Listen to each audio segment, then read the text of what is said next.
Film फिरंगी बहू, सोमवार से शुक्रवार। स्पाई बहू, छोटी बहू, एक नई कहानी। हो गया बड़ो बहू।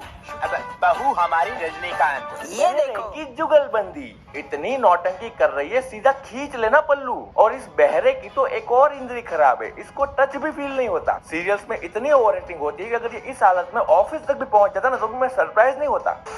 अब जहाँ बॉलीवुड कर रहा है एकदम ग्रैंड रॉयल वेडिंग, वहीं हमारे सीरियल वाले कर रहे हैं एकदम बजट फ्रेंडली शादी। क्योंकि इन्हें शादी के लिए चाहिए थोड़ी सी आग और एक वरमाला। जंगल से थोड़ी सी लकड़ियां उठाई, आग लगाई और बीच रास्ते में हो गई शादी। बेटा मन में लड्डू फूटा, मन में दूसरा लड्डू फूटा। बिना देखे भी एकदम निशाने पे गिरती है इनकी वरमाला। अबे सिर्फ हार पहनाने से शादियां हो जाती तो अरबाज और सोहेल कब के चाचा बन गए होते। और बाई चांस अगर तुम्हारा पंजाबी बॉयफ्रेंड कनाडा से ना आ पाए तो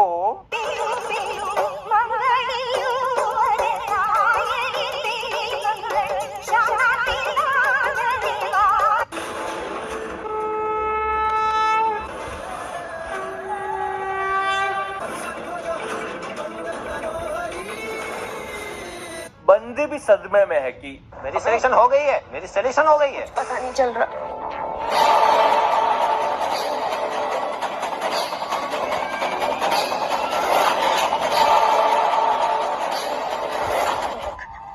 ये फोटो इतनी भी बेकार नहीं। इसमें समय तो हमें नजर नहीं आ रहा, लेकिन तारीख हमें साफ साफ नजर आ रही है। 15 जुलाई 2000। तूने क्या मेरे को ये ना समझाई क्या? ये सीन देखने के बाद खुद एआई ने चैट जीपीटी पे जाके हाउ टू डू आत्महत्या विदाउट पेन सर्च किया होगा।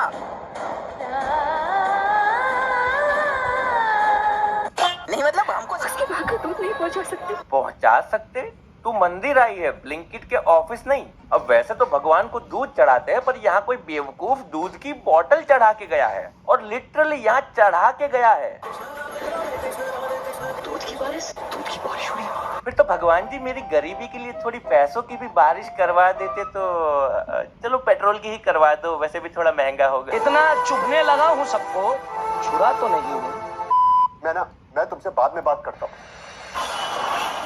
ये हीरो का पैर फिसला, फोन को लगी टपली तो रिसीवर का वायर लंबा होकर पंखे में घुस गया और ये ब्रेथ टेकिंग परफॉर्मेंस। अच्छा तो इसीलिए कहते हैं कि रूम से बाहर निकलो तो पंखा बंद करके निकलो, क्योंकि क्या पता आपका पंखा और फोन आपको मारने का षड्यंत्र बना रहे हो। मिलिए गधों की टोली से जिन्होंने पंखे की बजाय अपना दिमाग बंद कर दिया। अबे उसको बंद करो तभी तो बचेगा ये। मैं तुमसे बाद में बात करता हूँ। अरे निशा, आपने जिस व्यक्ति को कॉल किया है वो अभी दूसरे कॉल पे व्यस्त है। नहीं ओके, सीरियल में कुछ भी हो सकता है।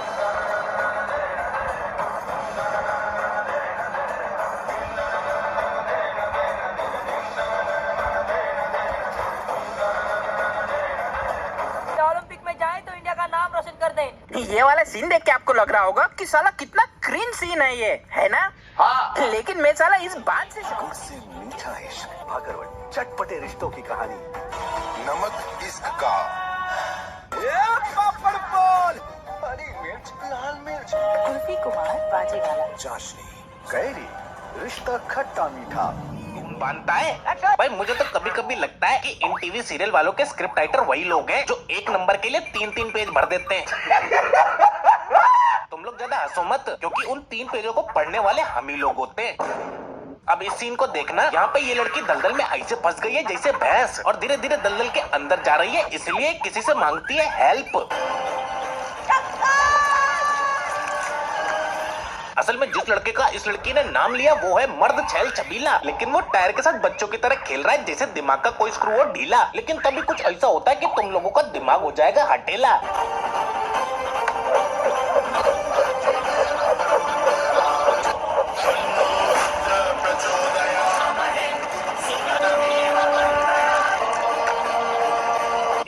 का छोला भटूरा। देख रहे हो इस हल्के के हल्के वर्जन को? इसने डंडे को इतनी तेज फेंका कि डंडा कोसों दूर जाके एक पेड़ से टकराया, जिसकी वजह से ये दीदी बाहर आ गई। मैंने कहा था ना, उन 3 पेजों को पढ़ने वाले हम ही लोग हैं, क्योंकि ऐसे सीरियल देखने वाले हैं तब भी ऐसी चीजें बन रही हैं।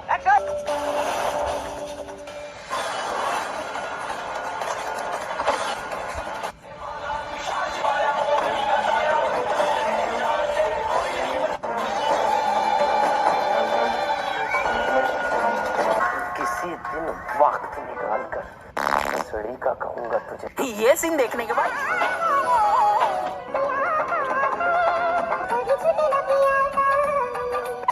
तुम कौन किया सुन?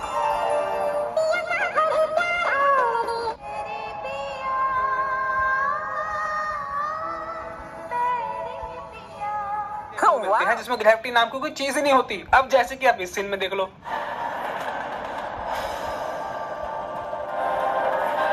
इतना हल्का सा टच होने पे तो मूवीज के गुंडे भी नहीं उड़ते, लेकिन ये दीदी हल्का सा टच होने पे हवा में उड़ जाती हैं और जमीन पे गिरने लग जाती हैं। लेकिन ये जमीन पे गिरेंगी नहीं, क्योंकि इस जगह पे ग्रेविटी नाम की कोई चीज ही नहीं है।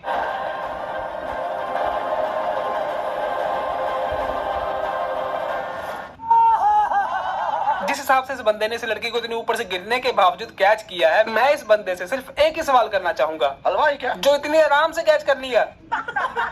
माना कि इन्होंने इस जगह पे से ग्रेविटी नाम का नामो निशान मिटा दिया था, लेकिन साथ साथ में लगता है इन्होंने टाइम भी रोक दिया था। जहां से ये दीदी गिरी थी वहीं पे से ये बंदा ऊपर से नीचे आ गया, और इससे भी बड़ी बात ये कि ये बंदा ऊपर से नीचे आके इन दीदी को कैच कर लेता है और इन दीदी की जान भी बचा लेता है। एकदम इन्होंने वक्त बदल दिया, जज्बात बदल दिए, जिंदगी बदल दी।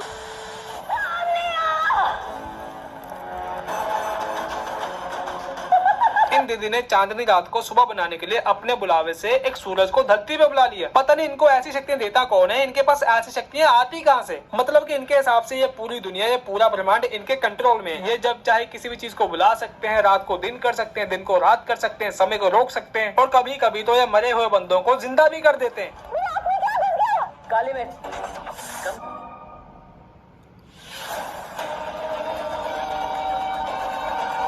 सब क्या देखना पड़ रहा है? भाई अगर किसी आम इंसान की आंखों में धूल मिट्टी पड़ जाती है तो वो बंदा अपनी आंखों में पानी के छींटे मार के आंखों को साफ कर लेता है। पर ये टीवी सीरियल वाले अपनी आंखों को निकाल के पानी में धो के फिर से लगा लेते हैं, और ये ऐसी नौटंकियां करते रहते हैं। लेकिन आज के लिए इतनी नोटिस कर देता है, और यहाँ तक कि जो शादियां पूरे घर वाले और पंडित जी मिलकर नहीं करवा पाते, वो शादियां कोइंसिडेंस से हो जाती है। इस सीन में ये बंदा इस बंदी को कांच के गिलास में देता है पानी पीने के लिए, पर ये बंदी इस गिलास को फेंक देती है एक चमत्कारी कोइंसिडेंस होने के लिए।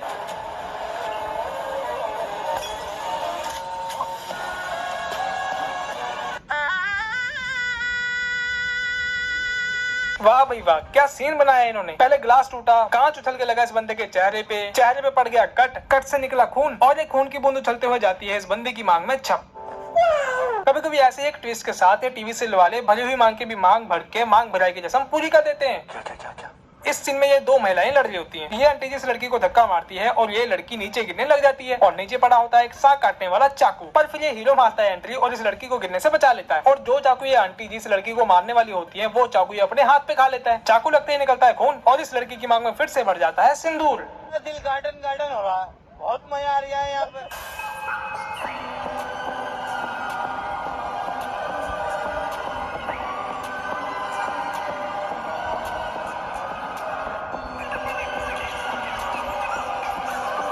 बस इससे ज्यादा क्रिंज अब मैं और नहीं झेल सकता। कंफर्मेशन के लिए दिखा दूं कि देखो ये दीदी मर के हेवन में भी पहुंच चुकी हैं, और इसके घर वाले भी लाइक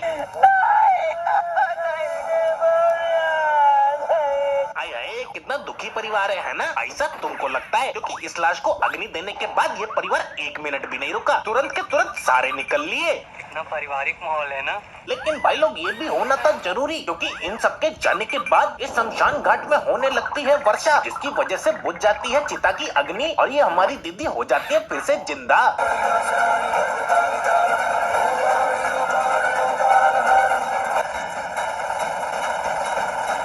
कैसे हो सकता है ये?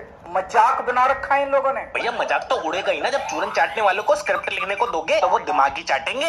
वैसे भाई लोगों ये दीदी भी बहुत निराली है। देखो इन पे किसी ने गोली चलाई, वो गोली पत्थर से टकरा गई, जिसके इम्पैक्ट से ये दीदी पानी में गिर जाती है। और पानी में बहुत सारे मगरमच्छ हैं। अब ये दीदी चाहती तो जहाँ गिरी थी वहीं से वापस निकल सकती थी, लेकिन नहीं, ये तो तैरते तैरते बीच में चली गई। अरे दीदी मगरमच्छों से स्विमिंग कंपटीशन कर रही हो या फिर मगरमच्छों के लिए ब्रेकफास्ट का इंतजाम कर रही हो? और भाई लोग इनका परिवार सारे के सारे यहीं पे खड़े हैं, कोई बचाने को आगे नहीं आ रहा। सारे के सारे निर्मल बाबा की तरह उपाय बता रहे हैं।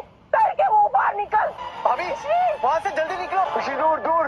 बेटा डरना नहीं, पीछे भाग भाग। लेकिन भाई लोग उपाय काम नहीं कर रहे ना, कृपा कहीं अटकी हुई है। थोड़ा और नशा करना चालू करेंगे तो शायद कृपा आने लग जाएगी। जो हुकुम मेरे आका। और अगर तुम लोग ये सोच रहे हो कि इससे बुरा क्या होगा, तो भाई लोग जहाँ से तुम्हारी सोच विश्राम लेती है वहाँ से इन टीवी सीरियल वालों की खुराफाती आरंभ होती है। अभी इस सीन में देखो, ये दीदी जा रही है, अचानक से इनका दुपट्टा पंखे में फंस जाता है, जिसकी वजह से इनका दम घुटने लगता है।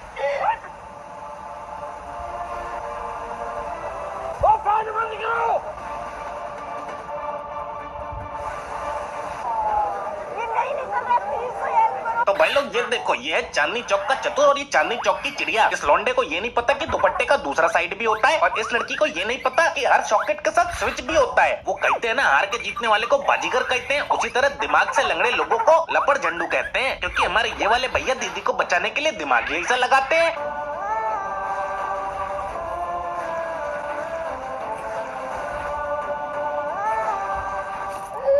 फाइनली भाई लोग गोपी बहू कुछ ऐसा नोटिस करती हैं। ये यहाँ तो ये तेल गिरा हुआ है।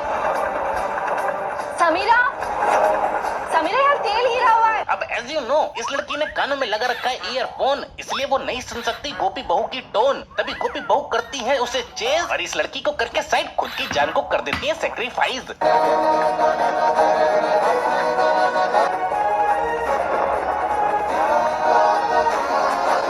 अरे रुको रुको, इससे पहले कि आप लोग इस सीन का उड़ाओ उपहास, पहले जान लो गोपी बहू का इतिहास, क्योंकि हमारी गोपी बहू जानती है कि वो मर नहीं सकती। एक बार तो 5 माली की बिल्डिंग से सीधा नीचे गिर गई थी, और एक बार तो उनको सीने पर गोली भी लग गई थी, और यहाँ तक कि डॉक्टर लोगों ने गिव अप भी कर दिया था। हम इससे नहीं कह सकते कि हमारी ट्रीटमेंट का असर उन पर होगा भी या नहीं। पर जैसा कि हम लोगों को मालूम है कि ये टीवी सीरियल वाले नहीं करते डॉक्टर की डिग्री पर रहम, क्योंकि इन लोगों के पास है गोपी बहू का पति, जिसका नाम है अहम। गोपी, ये क्या हो रहा है? तुम कब तक सोती रहोगी, वो भी मेरी बिना इजाजत के? गोपी, मैं तुमसे आखिरी बार कह रहा हूँ, अगर तुम मेरी बात नहीं सुनोगी ना तो तुम देखना, मुझसे बुरा कोई नहीं होगा। बंद करो अपना ये तमाशा और उठो। अबे हलकट, क्या अगरबत्ती सूख के आया है? तेरी पत्नी कोमा में है और तू उसको ऑर्डर दे रहा है, और तुझे क्या लगता है तेरे ऐसे करने से तेरी पत्नी उठ जाएगी? यार मुझे ये समझ में नहीं आता, अगर इन लोगों को इलाज ऐसे ही करना है तो ये लोग डॉक्टर को इंक्लूड ही क्यों करते हैं? और सही मायनों में इनके एपिसोड से हमको पता चलता है कि डॉक्टर चूतिया है। गोपी वो तमें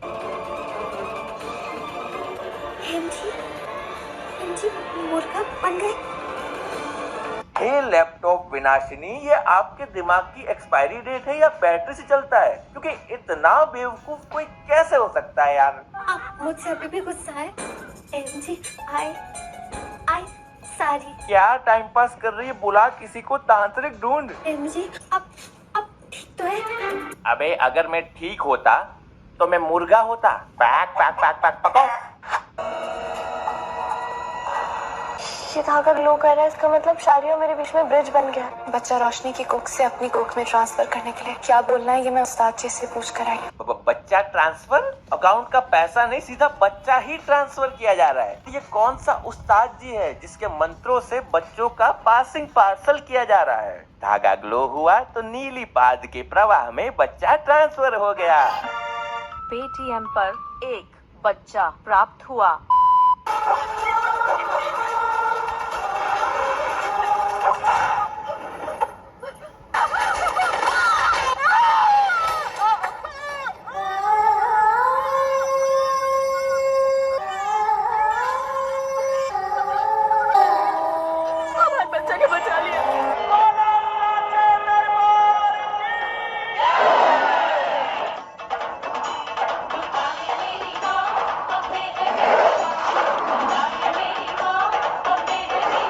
ये सीन किसी राइटर ने लिखा, डायरेक्टर ने अप्रूव किया, एक्टर ने एक्ट किया, कैमरामैन ने शूट किया, तो यहाँ तक किसी को भी नहीं लगा कि ये तो बड़ा ही वाहियात प्लॉट है। ओ माय जी कटकर इस फूक मारी की ने तो इसने फूक मार के तो पूरा का पूरा ब्रह्मांड हिला डाला। मैं तो गई खतरनाक क्रिकेट मैच हुआ था कि हमारी गोपी बहू भी बैटिंग करने आई थी, वो भी बिना पैड और हेलमेट के, क्योंकि आप लोगों को पता है पैड और हेलमेट तो डरपोक लोग पहनते हैं। गोपी बहू तो हमारी बहुत बहादुर है और ये मैच चलते चलते इतना आगे तक पहुंच गया था कि मोदी परिवार को आखिरी 4 बॉले पे चाहिए थे। इस बार तुम बैटिंग कर रही हो, हमें 4 बॉलों में 4 रन चाहिए और कोशिश करना कि 1 रन ले लेना। अब ये 4 बॉले पे चाहिए 4 रन और गोपी बहू को नहीं आता क्रिकेट खेलना, इसलिए जैसे पहली बॉल होती है मिस हो जाती है, दूसरी बॉल वो भी मिस और तीसरी बॉल भी खाली चली जाती है। अब भाई लोग 1 बॉल पे चाहिए 4 रन, लेकिन तभी गोपी बहू को हो जाता है रियलाइज कि आखिर क्रिकेट कैसे खेला जाता है। ये सब क्या मैच खेल रहे हैं? ऐसा नहीं लग रहा जैसे झाड़ू लगा रहे हैं। Now Gopi Bahu know that batting is equal to झाड़ू लगाना, इसलिए जैसे ही आखिरी बॉल होती है गोपी बहू लगा देती है झाड़ू और बॉल लग जाती है बैट पे। पर आप खुद ही देखो, बहुत कमजोर शॉट और बॉल सीधा फील्डर की तरफ। अब भैया बॉल सीधा फील्डर के हाथ में जा रही है, इसलिए जोशी परिवार पहले ही खुशियां मनाने लगता है और उनकी क्रिकेट टीम भी, जैसे कि वो मैच जीत गई। लेकिन तभी कुछ ऐसा होता है और बॉल फील्डर के हाथ में आते आते घूम गई और ये चौका। भाई इतनी लल्लू बॉल को भी छोड़ दिया, पक्का ये फील्डर बिका हुआ होगा। इन शॉर्ट ये मैच फिक्स ही था, क्योंकि हमारी गोपी बहू को विश्वास नहीं हो रहा कि उन्होंने ऐसा शॉट मारा है। और जोशी परिवार के लिए एक लाइन बोलना चाहूंगा कि भैया सब्जी से पहले पूरी नहीं मांगनी चाहिए और जीत से पहले खुशी नहीं मनानी चाहिए।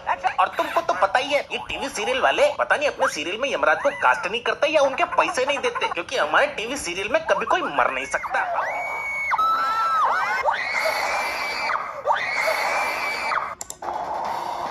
अरे चाचा ताऊ जल्दी जाओ, खत्म करो ना यार। अपने पति और अपनी बच्ची तक पहुंच सके, हमारी मदद कीजिए, मदद कीजिए। वैसे नाग नागिन सीरियल में देवता वरदान वगैरह देते हैं, पर यहाँ ये नाग पुरुष तो का शूटर है मेरा स्कूटर। स्कूटर मदद कर रहे हो, दहेज दे रहे हो। सैकड़ों साल से हमारे पूर्वज इच्छाधारी नाग और नागिन उनके अवशेषों से बनाई है। नाग नागिन के अवशेष जो राजू भंगार वाले के यहाँ भी मिल जाते हैं। नाग और नागिन के अवशेषों से बनाई है। तो सीन ये है कि कैसे तो इस नागिन का पति और बच्ची चांद पे पहुंच गए हैं। हाँ, अब इस नागिन में उस नागिन की तरह हाइब्रिड फीचर तो है नहीं।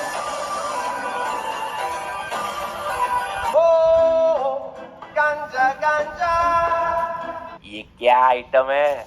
लेकिन इन सब में स्कूटर का क्या काम? ये तो जमीन पे चलता है और पेट्रोल। आदमी स्कूटर से चांद तक पहुंच सकता है, फिर ट्रिपलिंग करके धरती पे भी आ सकता है। फेक, इतना फेक। मैं कैसे मान लूं ये असली है? मतलब लड़कियों के पैर से तो ब्रेक ही नहीं लगाई। सीरियल में कुछ भी हो सकता है कि अगर चांद पे स्कूटर पंचर भी हो जाता तो ये टी शर्ट का पैराशूट बना के धरती पे आ जाते।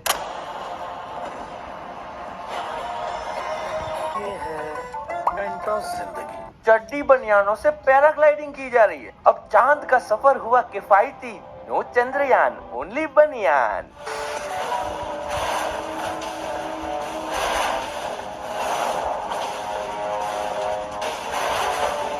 अरे वाह दीदी वाह, पहले खाई बैग से ठोकर, फिर दीवार में हिट होकर, फिर बैग में ऐसे फिट हो गई जैसे वो बैग नहीं वो इनका बिस्तर। अरे आजकल तो लोग संडास में बैठ के भी एडजस्ट होने के लिए टाइम लेते हैं ताकि परमाणु बम सही जगह गिरे, और दीदी इतनी आसानी से इस बैग में फिट हो गई। अरे ईशानी मैडम ने सूटकेस हटाने को बोला था।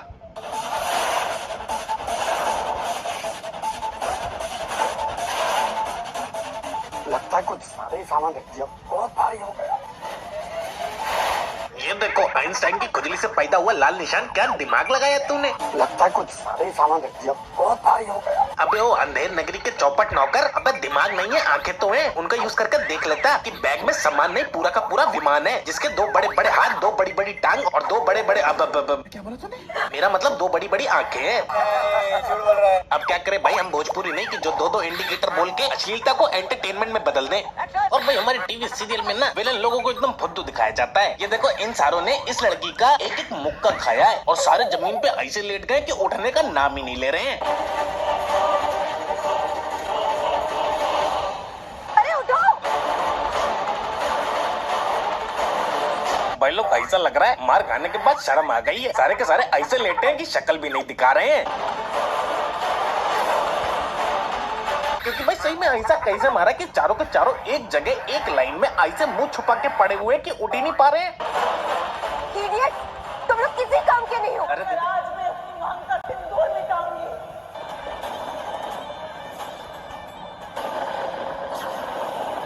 अरे भाई ये चल क्या रहा है? किसी के माथे पे का सिंदूर मिटाने के लिए इन दीदी ने आसमान में अपने हाथों से तीर कमान छोड़ा और जब वो तीर कमान बादलों में लगा तो एक बहुत भयंकर बारिश हो गई। ये देखने के बाद एक मौसम विभाग का साइंटिस्ट सदमे में चला गया। इतनी बड़ी और इतनी भयंकर टेक्नोलॉजी तो दुनिया भर के साइंटिस्ट आज तक निकाल नहीं पाए, लेकिन ये टीवी सीरियल वाले पता नहीं कैसे बना लेते हैं। पता नहीं दीदी इतने छोटे से काम के लिए अपने कुदरत के नियमों को तोड़ के बारिश करवाई, इतना पानी वेस्ट किया। इससे अच्छा आप अपनी शक्तियों का सही इस्तेमाल करती और ये बारिश वहाँ पे करवाती जहाँ पे ना तो पानी है ना ही बारिश होती है। लोगों की दुआएं तो मिलती है आपको, लेकिन जैसा काम आपने किया है ना, आपको तो लोग गालियां देंगे। ऐसे कैसे चलेगा?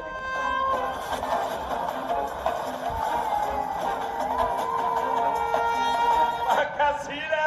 वाह वाह, ये सीन है कोइंसिडेंस का एक बहुत ही अद्भुत करिश्मा। इस सीन में ये बंदा मंगलसूत्र पहनाने वाला होता है इस लड़की को, पर ये कुदरत को मंजूर नहीं था और ये ऊपर बंधी हुई घंटी पता नहीं कैसे निकल के नीचे गिर जाती है, वो भी सीधा इस लड़के के हाथ के ऊपर। भाई अगर ऊपर से इतनी भारी घंटी किसके हाथ पे गिरे तो उसके हाथ में पकड़ी हुई चीज भी नीचे गिर जाएगी, लेकिन इस बंदे ने तो मंगलसूत्र को हवा में ऐसे झटका जैसे कि इसके हाथों के ऊपर घंटी न गिरी हो बल्कि किसी सांप ने डंक मार दिया और फिर ये मंगलसूत्र हवा में उड़ते उड़ते सीधा पड़ जाता है इन दीदी के गले में और इस कोइंसिडेंस के चलते इन दीदी की हो जाती है शादी।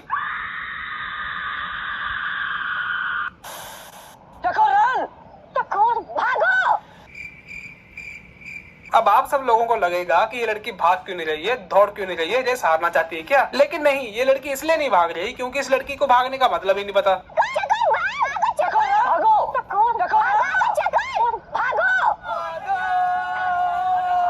जब हर कोई इस लड़की को समझा समझा के बोल बोल के थक जाता है तो एंट्री लेते हैं ये भाई साहब। दौड़ो चकोर, दौड़ो। भागने की जगह पे इन भाई साहब ने दौड़ने शब्द बोला और इस वर्ड को सुन के चकोर को समझ आ जाता है कि लोग इसको क्या कह रहे थे और ये दौड़ने लग जाती है।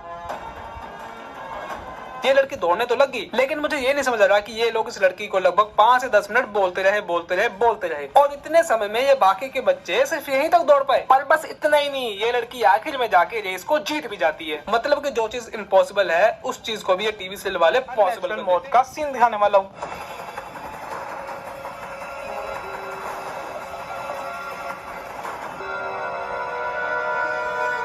तो इस सीन में इन दीदी ने श्री दुर्गा चालीसा को एग्जॉस्ट फैन की वॉल के ऊपर से उतारना होता है। अब ये दुर्गा चालीसा एग्जॉस्ट फैन के पास जाके अटकी कैसे, इतना तो मैं भी नहीं जानता, लेकिन इतना जरूर जानता हूँ कि अगर इन दीदी की जगह पे कोई आम घर की आम महिला होती ना तो वो कुर्सी या टेबल के ऊपर चढ़ के इस चालीसा को उतार लेती। पर इन दीदी ने कुर्सी या टेबल ढूंढने का कष्ट नहीं किया। इन दीदी ने अपनी चुन्नी उतारी और चुन्नी फेंक फेंक के इस चालीसा को उतार लिया। लेकिन इन दीदी को यही नहीं पता चला कि इनकी चुन्नी एग्जॉस्ट फैन में फंस चुकी है और ऊपर से इन दीदी की किस्मत इतनी थी खराब कि एग्जॉस्ट फैन का स्विच अपने आप ही जादुई तरीके से ऑन हो जाता है और ये एग्जॉस्ट फैन हो जाता है स्टार्ट।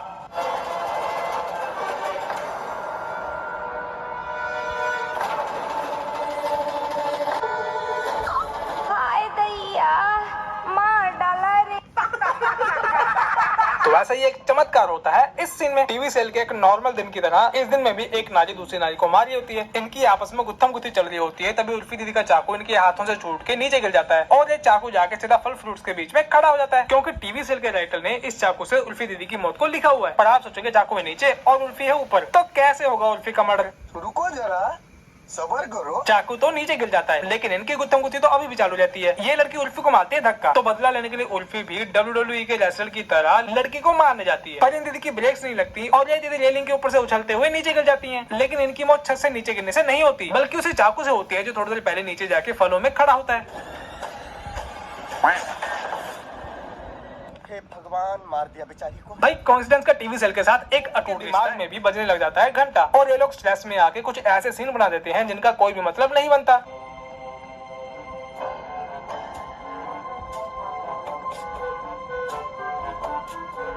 શું થયું ડોક્ટર? इनका शुगर लेवल कम हो गया था, इसकी वजह से ये बेहोश हो गई।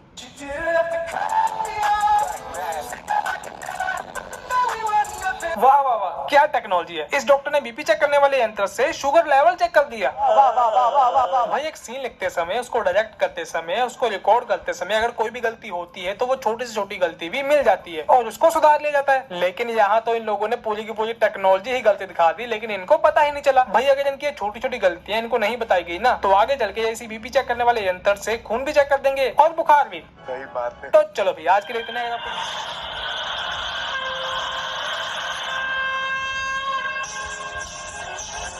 इस सीन में एक बंदा घर के गेट के बाहर पेंट कर रहा होता है और उसके हाथों से गलती से फर्श के ऊपर पेंट का डिब्बा गिर जाता है, वो भी रेड कलर का। और ये लड़की आंखें होते हुए भी अंधा होने की एक्टिंग करती है और इस पेंट के ऊपर पैर रख के घर के अंदर एंटर हो जाती है, जिससे गृह प्रवेश की रस्म पूरी हो जाती है।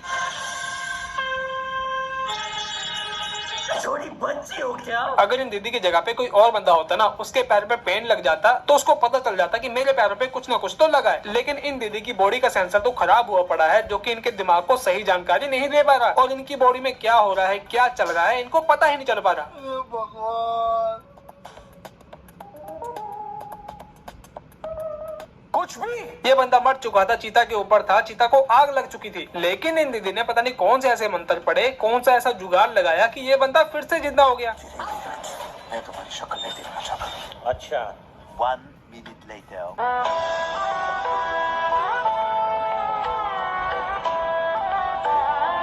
भाई यही वो बंदे होते हैं जिनकी जुबान की कोई वैल्यू नहीं होती। इनकी बातें ऐसे बदल जाती हैं जैसे कि आजकल का मौसम, कभी धूप, कभी छांव, कभी बारिश, कभी ठंड। अब आप ही बताओ इन पलटू लोगों को क्या मिलना चाहिए दंड? अरे ये मारो इसको। एक तो भाई टीवी सीरीज वालों की ये पुरानी आदत है कि इनके पास असली का सिंदूर लाने का बजट ही नहीं होता। ये लोग कभी खून से, होली के रंग से और कोई भी लिक्विड या पाउडर जिसका रंग लाल है उसको मांग में लगा के मांग भर देते हैं।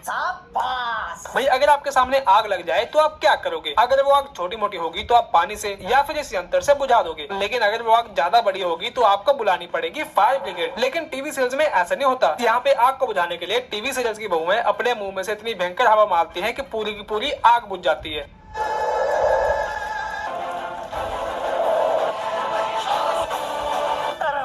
एक तो भाई